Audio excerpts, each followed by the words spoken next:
हरे कृष्णा। भगवत गीता 18 अध्याय जो है मोक्ष संन्यास योग। भगवत गीता जो पूर्ण 700 श्लोकों की है और इसमें सबसे बड़ा जो अध्याय है वो 18वां अध्याय है जो 78 श्लोक में है। तो यहाँ पे मोक्ष अल्टीमेटली 17वें अध्याय तक भगवत गीता पूर्ण रूप से पूर्ण हुई है और 18वां अध्याय ये संपूर्ण भगवत गीता का सार हमें दे रहा है।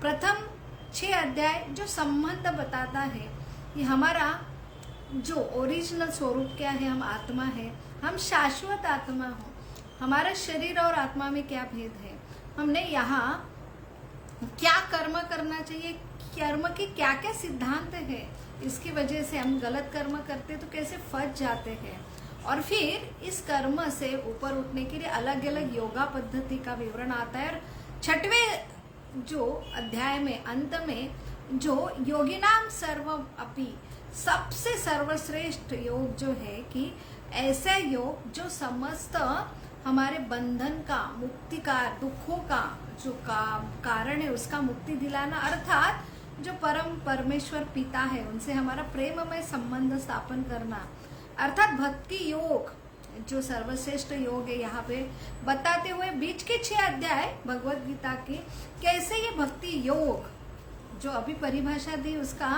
हम अपने जीवन में जो हम उसको अपना सके, ऐसे कौन सी कार्यकलाप है जिससे भक्ति योग हम साध सकते हैं, ऐसे अभिधेय तत्व अर्थात ऐसे क्रिया जिससे हम भगवान से प्रेम करें।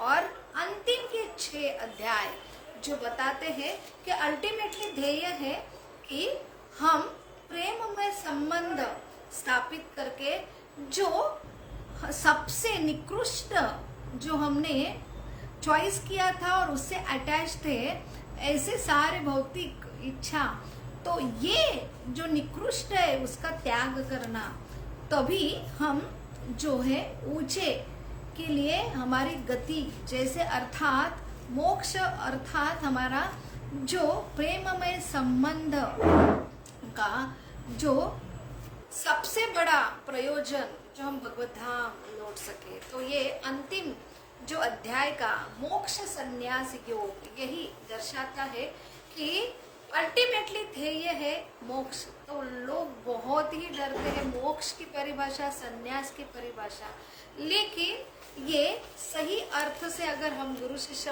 परंपरा से समझे कि मोक्ष अर्थात जो दुखकारी हमारा संबंध, निकृष्ट ऐसा संबंध हमने प्रस्तुत किया है जो दुख का कारण है, उससे हमारे छुटकारा।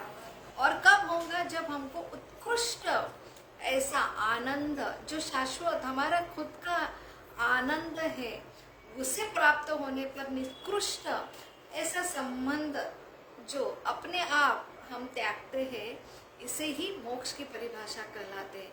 तो सर्वप्रथम जो 18वां अध्याय बहुत महत्वपूर्ण है, उसकी महिमा हम जानेंगे तभी उसका महत्व जो हमें समझेगा।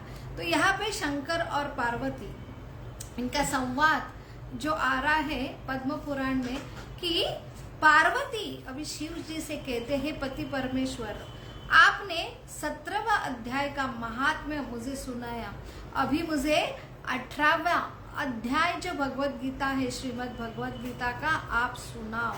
तो यहाँ पे जो भगवान शिव पार्वती से कहते हैं, हिमालय की पुत्री पार्वती आप अभी 17वें अध्याय का महिमा सुनने पर अभी 18वें श्रीमद् भगवत गीता का महात्म्य सुनो।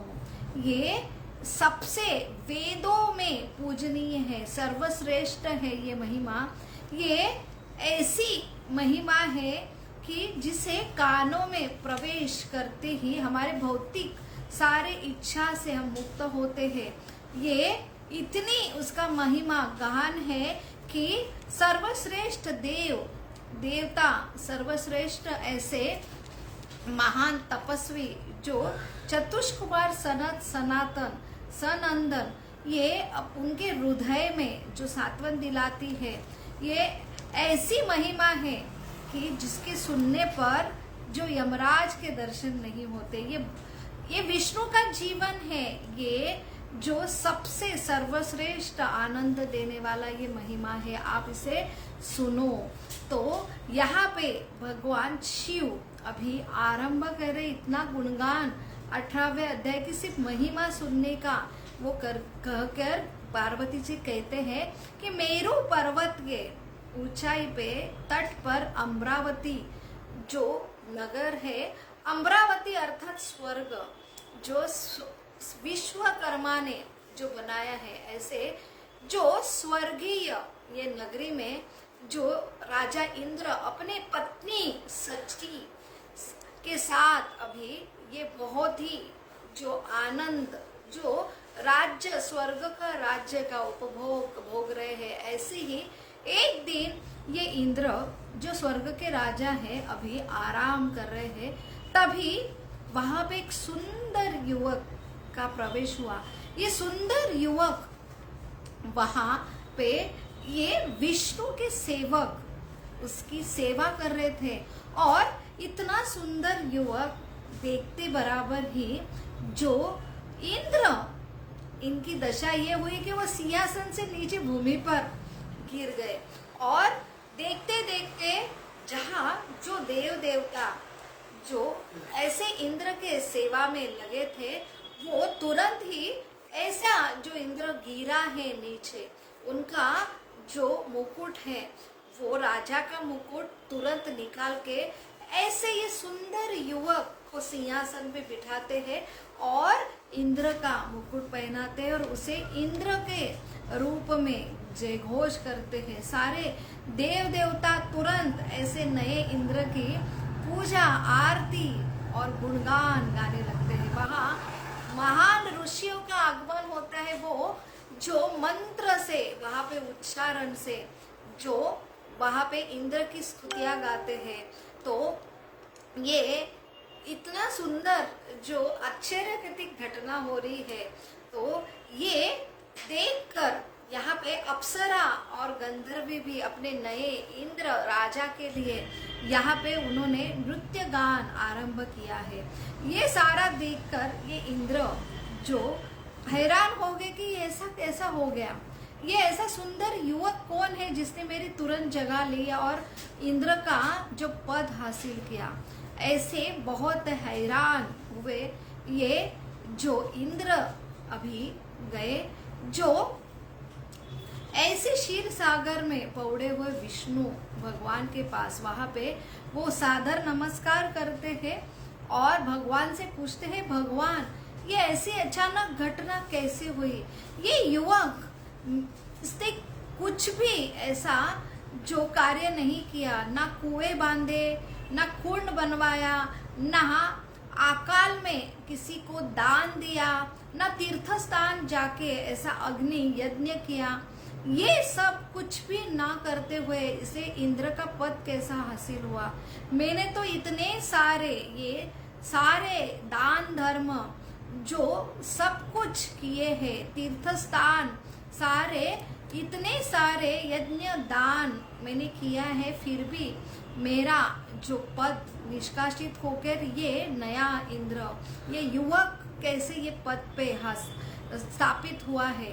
तब भगवान विष्णु कहते हैं ये युवक साधारण नहीं है, ये युवक ये भगवत गीता, श्रीमद् भगवत गीता के 18वें अध्याय का नियमित जो है पाठ करता है, रोज 5 श्लोक ये पठन करता है, और ये इतना शुद्ध विधि है, उसके सामने सारे यज्ञ दान जो है कुछ भी नहीं है, इतना शुद्ध करने वाला विधि है, पवित्र विधि है, जो इस युवक को इसके वजह से बिना कोई यज्ञ तप दान से ये जो पद आपका प्राप्त हुआ है। तब इंद्र भी ऐसे एक जगह पृथ्वी पे एक ब्राह्मण की खोज करता है, जो 18वें अध्याय का नियमित पाठ करता है, उनसे वो नमन करके ऐसे ब्राह्मण से भगवत गीता का 18वां अध्याय का पाठ की शिक्षा लेता है। वो भी नित्य रूप से ये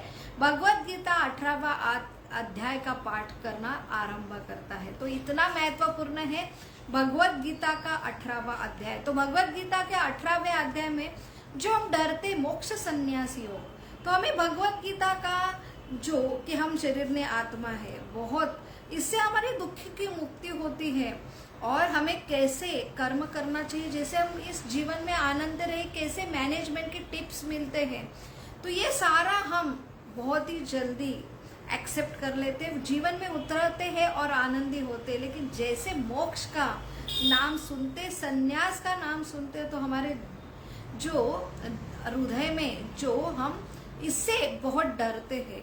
तो सही परिभाषा मोक्ष की क्या है, सही मोक्ष संन्यास क्या है, वो हम अगर सही गुरु शिष्य परंपरा में जो गुरु आते, जैसे श्रील प्रभुपाद, इनके तात्पर्य से अगर ये मोक्ष संन्यास योग जो 18वां अध्याय अगर समझे तो बहुत आसान समझ में आता है।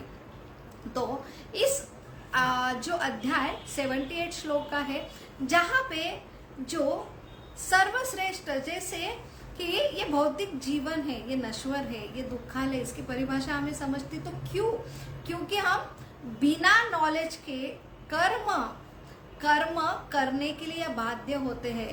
तो हम सिर्फ अंश है और हमें खुद हम कर्म नहीं कर सकते। कर्म करने के लिए, ऐसा स्वामी बनने के लिए 3 प्रकृति के गुण उधार लेते हैं। तो वहां पे ऐसे गुण उधार भी लेते हैं और मन माने ढंग से कर्म करते हैं, इसलिए हम कर्म में फंस जाते हैं। तो यही दुख का सबसे मेन कारण है। तो ये नॉलेज हमें प्रथम जो 18वें अध्याय में कर्म योग जो प्रथम भगवान बताते हैं, 1 से 12वां अध्याय, 1 से 12वां श्लोक 18 अध्याय में कर्म योग क्या होना चाहिए। तो कर्म तो हम कर रहे हैं, लेकिन सही ज्ञान में कर्म करना चाहिए।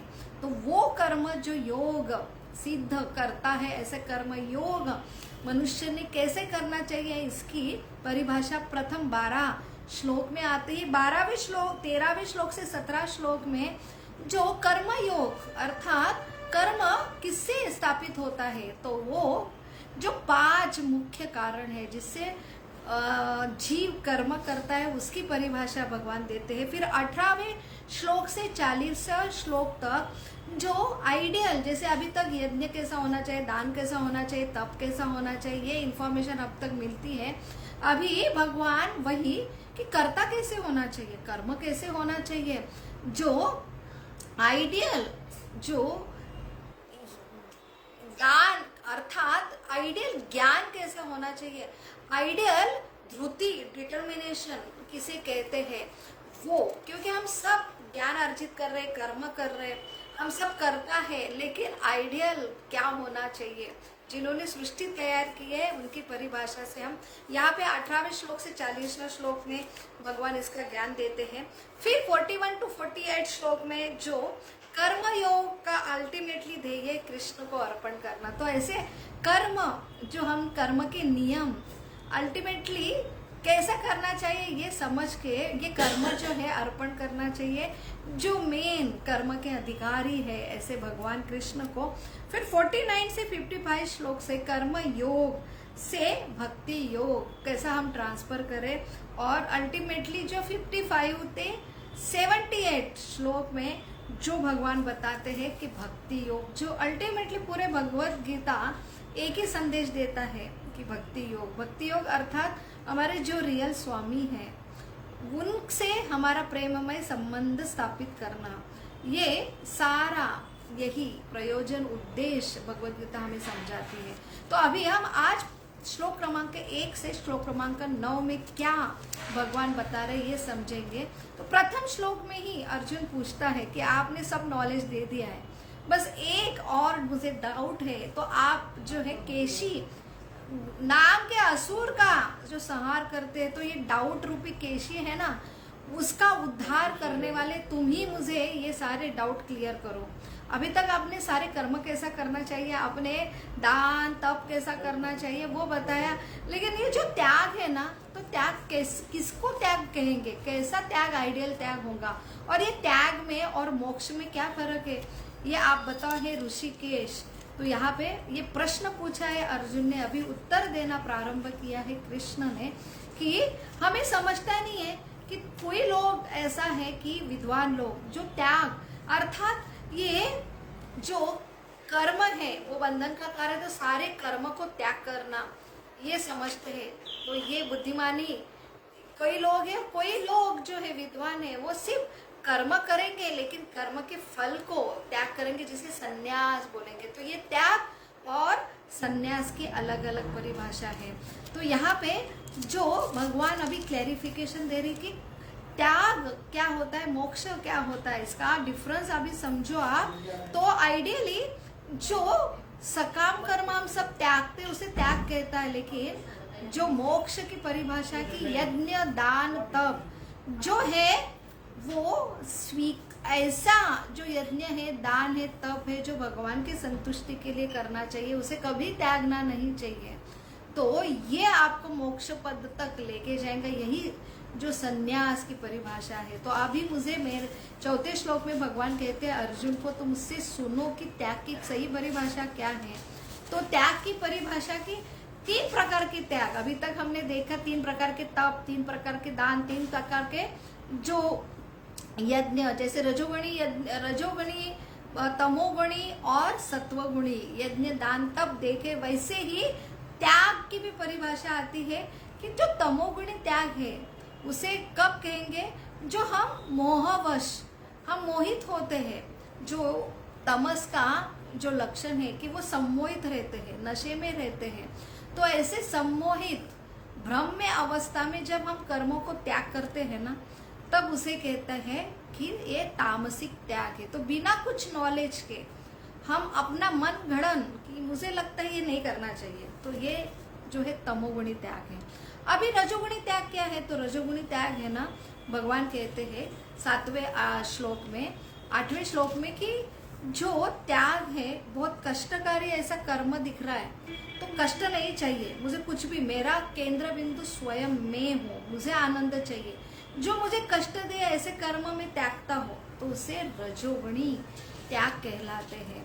तो ये त्याग भी सही नहीं है। और सात्विक त्याग क्या है, तो सात्विक त्याग ये है कि यज्ञ दान तप ये कर्म समझकर, ये कर्तव्य समझकर जो मैंने करना चाहिए, तो जो कर्म के फल को सिर्फ त्यागता है लेकिन कर्म को नहीं त्यागता है, तो इसे सत्वगुणी त्याग कहते हैं। तो सिंपल लैंग्वेज में, बहुत कॉम्प्लिकेटेड लगता है। तो जैसे अभी जो कोविड की परिस्थिति थी, तो कोविड परिस्थिति में हमें समझना चाहिए कि कोविड ये ज्ञान होना कि कोविड चल रहा है, तो कोविड में जो कुछ जो क्रिया है जिससे हमें प्रादुर्भाव होगा, तो उसके लिए जो हम त्याग करते हैं, तो वो त्याग करना सही त्याग नहीं था क्या। हमने पूरा लॉकडाउन में हम पूरा त्याग कर रहे थे, तो ये त्याग क्यों, क्योंकि अधिकृत सरकार ने घोषणा की थी। और ये जो हमें लगता था अब कहीं शुरू में कि ये अच्छा नहीं है जो कुछ कर रहे, हम संग्रह कर रहे, कोई लोग इसके लिए जो ऐसे त्याग के लिए संबोधन कर रहे थे, कोई बहुत विरोध कर रहे थे। तो ऐसा परिस्थिति जो हमारे जीवन को संकट करे, तो वो त्याग करना भले हमको कष्टकारी दुखकारी लग रहा था, लेकिन परम हित, जो भविष्य के लिए परम हित और सबके लिए, सबके जीवों के कल्याण के लिए वो त्याग था। तो वही मोक्ष जो है, त्याग जो है आइडियल, कि हम भौतिक जगत में आए हैं तो अटके हैं, प्रादुर्भाव हुआ है, वो प्रादुर्भाव हमें अगर समझा कि ये इतना भयानक प्रादुर्भाव है भौतिक जगत में, हम कर्म की इच्छा से आते हैं और फिर ऐसे कर्म जो हम ऐसा कोविड में ऐसे कुछ कर्म करेंगे जिससे हमको प्रादुर्भाव होंगे, तो नॉलेज के बाद हम त्याग करना जो है पॉसिबल होता है कि जब हमें नॉलेज मिलता है कि इससे कोविड होता है, इतना भयानक प्रादुर्भाव है, तो इससे और हमारे वजह से दूसरों को भी इन्फेक्शन होगा, तो हम दूसरे के कल्याण के लिए परित्याग करते थे, आइसोलेट होते थे। तो ये कब होता है, जब हमें ज्ञान मिलता है। तो सही जो ज्ञान है कि भौतिक जगत ये हम क्यों आए, कैसे फंसे हुए, ये परिस्थिति कोविड जैसे प्रादुर्भाव की है, तो ऐसे कर्म को हम, जो कर्म का बंधन हमारे और दूसरे के कर्म के बंधन के लिए होगा, वो कर्म को त्यागना, वो सही अधिकृत ऐसे शास्त्र के बेस पे जो मोक्ष कहलाते हैं। और ऐसा त्याग जो सर्वश्रेष्ठ सबके लिए ऐसा ऊंचा ध्येय प्रदान करने वाला है, तो वही सही मोक्ष है। तो मोक्ष त्याग ये हमें कष्टदायी होता है, लेकिन उसका अल्टीमेटली उद्देश्य सर्वश्रेष्ठ की प्राप्ति। तो भगवान की प्राप्ति के लिए जो है कुछ देर तक प्रादुर्भाव नहीं हो, तो जो ज्ञानी है समझते, और उसके बाद जिन्होंने भगवान का आस्वाद लिया है, तो उनको ये मोक्ष परित्याग करना बहुत आसान होता है। यही भगवान कहते हैं। तो अल्टीमेटली जो 2 श्लोक इसमें हम समझेंगे, अनासक्तस्य विषया यथार्हम उपउच्यते निर्बंध कृष्ण संबंधे युक्तम वैराग्यम उच्यते। अर्थात वैराग्य, जो उच्च वैराग्य किसे कहते हैं, जो सारे कर्म जो है ना कृष्ण संबंध में है, ऐसे कर्म ऐसा जो योगी है वो अपनाता है, बल ना त्यागता है। तो कोई भी कार्य जो कृष्ण के संतुष्टि के लिए, भले वो लक्ष्मी है, लक्ष्मी अर्थात जो माया है, तो ये माया से हम दूर रह के हम उसको त्यागते, क्योंकि हमारी वो माया अर्थात लक्ष्मी में उसका स्वामी नहीं हो और मैंने ये त्यागा। लेकिन जो समझता है कि इसका माया जो लक्ष्मी, उसके सही स्वामी भगवान कृष्ण है, तो लक्ष्मी को त्याग कर नहीं, उसको अपना कर सही स्वामी को अर्पण करना, ये सही युक्तम वैराग्य है। तो कर्म में रह के कर्म के फल जो है सही जो अधिकारी है, जो भगवान है, उनको अर्पण करना, तो बाह्य रूप से ये वैराग्य नहीं दिखता है, लेकिन कर्म में लब्ध ऐसा व्यक्ति दिखता है, लेकिन ये युक्त वैराग्य है। वही जो व्यक्ति बाह्य रूप से सब नकारता है, मुझे नहीं करना है, संन्यास लेता है कि ये मेरा है, तो हमारा कुछ भी नहीं है, तो हम कैसा त्याग सकते हैं। तो हमारा जो है कि कर्म फल नहीं चाहिए, जो कर्म फल है भगवान को हमने अर्पण करना है। तो कर्म में रह के है मोक्ष, जो सिर्फ भगवान की संतुष्टि नहीं करना, वही सर्वश्रेष्ठ वैराग्य जिसे युक्त वैराग्य कहते हैं। और फल्गु वैराग्य जो है प्रापंचिक या बुद्ध या हरि संबंध वस्तु ना मोक्षु भी परित्यागो वैराग्यम फल्गु कथते। तो ऐसा वैराग्य क्या काम का, जो आप सब नकारते हैं कि हमने सब छोड़ दिया है, हमने कर्तव्य छोड़ दिया, निहित कर्म करना छोड़ दिया, हमारे जो 4 वर्ण आश्रम है वो सब त्याग दिया कि मुझे ये कर्म नहीं चाहिए, इससे मैं अटकता हूँ। तो ये फल्गु वैराग्य है। तो जो हमें कर्तव्य दिया, हम अगर स्त्री धर्म है, हम पत्नी धर्म में हम कुछ करियर कर रहे हैं, उसमें ही स्थित होके बस ये सारा भगवान ने दिया है, और भगवान ने ही 4 वर्णाश्रम पद्धति दी है अपने अपने नियत कर्म अनुसार। स्त्री के लिए विवाह करना, स्त्री के लिए जो है कुटुंब का संभाल करना, ये। और हम करियर से अगर हम डॉक्टर है, तो हमने वो कर्म त्याग न करके वही सेवा के रूप में भगवान के प्रसन्न के लिए करना। तो ये सारे कर्म करके फल खुद के लिए भोग न करके भगवान को अर्पण करना, ये सही जो है वैराग्य कहलाता है। जो हम सही गुरु शिष्य परंपरा में अगर है, तो वो समझना बहुत आसान होता है। तो कोई डरने की बात नहीं है। तो कर्म में रह के भी आप मोक्ष या त्यागी सन्यासी, उसे कहते कर्म सन्यासी, ये जो होना बहुत ही आसान है कि हम जिस जगह पे है, जिस कर्म में स्थित है, उसमें ही रह के जो पूर्ण सन्यास तक पहुंच सकते हैं। ऐसा कर्म सन्यास योग की परिभाषा भगवान इस अध्याय में दे रहे हैं। हरे कृष्णा कृष्ण कृष्ण हरे हरे, हरे राम राम राम हरे हरे। बहुत बहुत धन्यवाद। हरे कृष्ण।